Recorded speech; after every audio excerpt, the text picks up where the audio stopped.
Operating a Sertoma club involves much more than holding meetings, raising funds, and serving the community.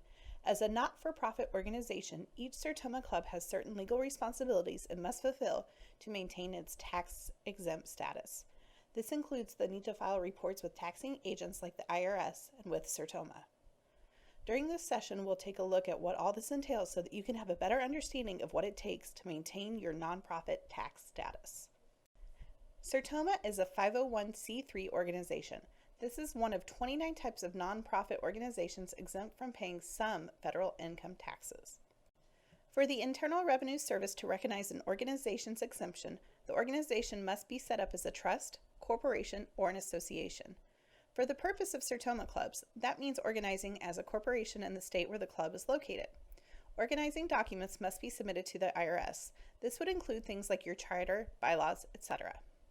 The IRS requires an exempt organization to have an exempt purpose. Sertoma clubs providing community service meet this requirement. Individuals interested in the types of exempt purposes recognized by the IRS can download Publications 557 from irs.gov for more information. Several examples include social welfare organizations, agriculture or horticulture organizations, labor organizations, business leagues, trade associations, social clubs, fraternal societies, and veterans organizations, just to name a few. Each new Sertoma club needs to contact the IRS to obtain a unique employer's identification number. The club's EIN will be different from the EIN used by Sertoma. Without an EIN, the club is not legally a tax-exempt entity. This number is used by federal, state, and local governments, as well as the banking community, to identify a specific club. Each new club is responsible to obtain a number on its own behalf. Sertoma headquarters cannot obtain it for them. Once a club's EIN is received, it needs to be given to Sertoma HQ so that it can be included under the umbrella of the group's exemption. Once a club receives its EIN, it belongs to them forever and they do not need to apply for it again. Each club must be incorporated. Incorporation documents are filed in the state in which the club is located. Sertoma HQ cannot and will not incorporate your club for you, even if it's not already incorporated. Do not assume that simply because you have an EIN from the IRS that your club is incorporated. If you discover that your club has not been incorporated, contact your state to locate the appropriate forms and fees. An attorney, although not required, can be helpful. Incorporation is important for several reasons. First, it protects volunteers and members from liability issues related to club activities and personal asset protection. Corporations allow owners, in our case members, to separate and protect their personal assets in the event of a lawsuit or claim is leveled against a business entity, including your club. In a properly structured and managed company, owners should have limited liability for business debts and obligations. Secondly, incorporation provides credibility. Donors, sponsors, consumers, vendors, and partners may prefer to do business with an incorporated entity. It makes the club look more like a public entity and legitimate, and less like a group of individuals raising money for themselves. Incorporation also provides name protection. In most states, other businesses may not be able to file your exact corporate name. Finally, incorporation provides for perpetual existence. Corporations continue to exist even if the original founders are gone and the board has changed. Many states, counties, cities, or other local jurisdictions require that a tax-exempt nonprofit also register with them. This may be on an annual basis, a per-event basis, or both. As Sertoma HQ cannot possibly keep track of all local requirements, it's up to the club secretary and treasurer to work together to make sure that the club has all the appropriate and up-to-date registrations required to operate the business of a Sertoma club.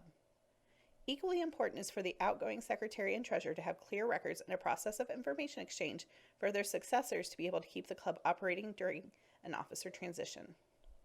You can check with your state's Attorney General or Secretary of State office for information on local requirements. Links to state websites can be found at irs.gov by searching for state government websites. Every club is required to file annual tax returns with the IRS, regardless of how much or how little money the club raises. Clubs may also need to file state and local returns. Some states and localities also require filing additional annual paperwork to confirm the club is still active.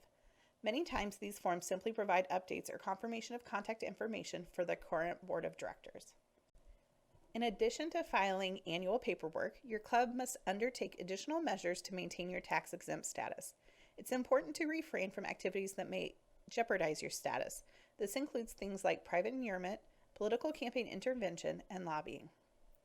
Private benefit is a broad concept that applies whenever an individual, whether associated with the organization or not, reaps a benefit that is not within keeping of the exempt purpose of the organization. It does not have to be financial. Private inurement is an important part of private benefit, and it happens when an insider, an individual who has significant influence over the organization, enters into an arrangement with a nonprofit and receives benefits greater than he or she provides in return.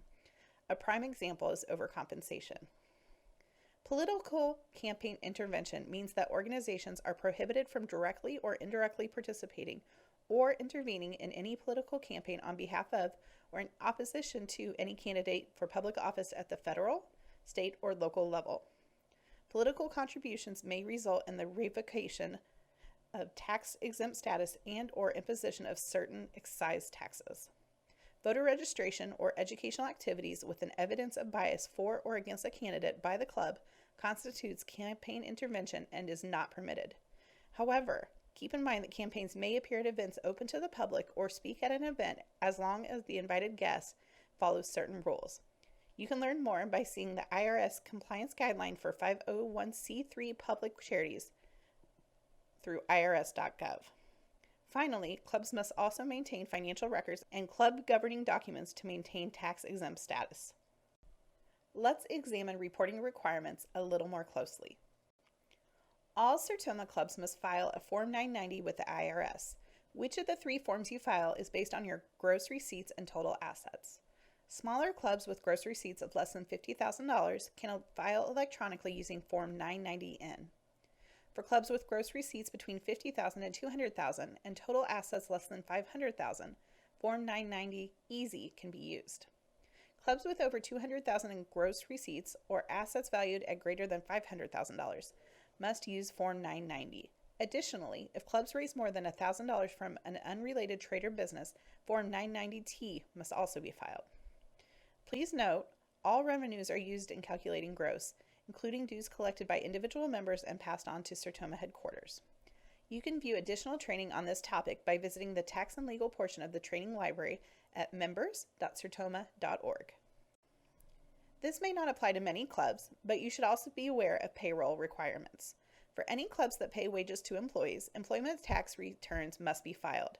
Some large clubs may have employees to help run the business of the club. Remember that your club is still required to follow all payroll regulations and employment taxes. Your club is also responsible for state and local registration. Most states require all charities which are soliciting the public to register with the state. In some states, this is a very simple process, while others may be more time-consuming. Many states accept copies of IRS Forms 990 and 990 Easy in lieu of their state form. However, many other states do not accept printed copies of Form 990N and require that their state form be filed. States will typically require proof of incorporation, proof of being tax-exempt entity, which you can get from Sertoma's headquarters, a listing of your board, financial information, and a fee. There's usually an annual review process to update the financial information in your board of directors. The deadlines for this information vary by state, so they must be followed closely. For states where incorporation is required, there is also an annual or biannual registration process. This involves updating your board of directors that they have on file and a fee.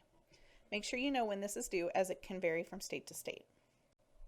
Now, what about Sertoma's requirements? As discussed earlier, all 501c3 organizations must meet the criteria of functioning with an exempt purpose, and that all clubs fall under the group exemption of Sertoma. Under a group exemption, there's a central organization with subordinate organizations beneath it. That central organization is required to have some general supervisory control over the subordinate. For Sertoma specifically, this general control is established in the charter agreement. This agreement does not say that Sertoma Inc. has control of the club's functions or funds, but that the club will adhere to the basic requirements of the IRS to function with a charitable purpose. Sertoma uses Form 116, the Quarterly Activities Report, as its way to track each club's fundraising and charitable activity. Form 116 reflects things like the amount raised and donated by the club. Sertoma HQ does not require details on the type of fundraisers held, only that the club was indeed active. Each club is required to keep certain records of donations received. This includes the donor's full name and address. The IRS states that records must be kept for federal tax purposes for as long as they may be needed to document evidence of compliance. This would include tax deductibility to the donor and the audit period the IRS has on that person's tax return. In most cases, it is recommended that monetary contribution records be kept permanently for any legal issues that could arise. Furthermore, the IRS requires any tax-deductible contribution be documented on both the donor and charity side. The donor may use their canceled check or a written communication that shows the name of the charity, date, and amount. For gifts of over $250, the club must give the donor a written acknowledgement of the contribution. This written notice should include the name of the club, the date, and the amount of any cash contribution. Quid pro quo is a payment a donor makes to a charity partially as a contribution and partly for goods or services. All contributions of this type must have a disclosure statement provided by the organization. It must also state if any goods or services were provided in return for the contribution. If there were, the value of those goods or services must be provided. You can familiarize yourself with further information by viewing the Donor's Bill of Rights online. Clubs should also be familiar with the legal responsibility of your board of directors. You can learn more about this in the Fiduciary Responsibilities Training in the Club's Training section at members.sertoma.org. You can find more information by checking out the resources on this slide and visiting the Club's Resources section of members.sertoma.org.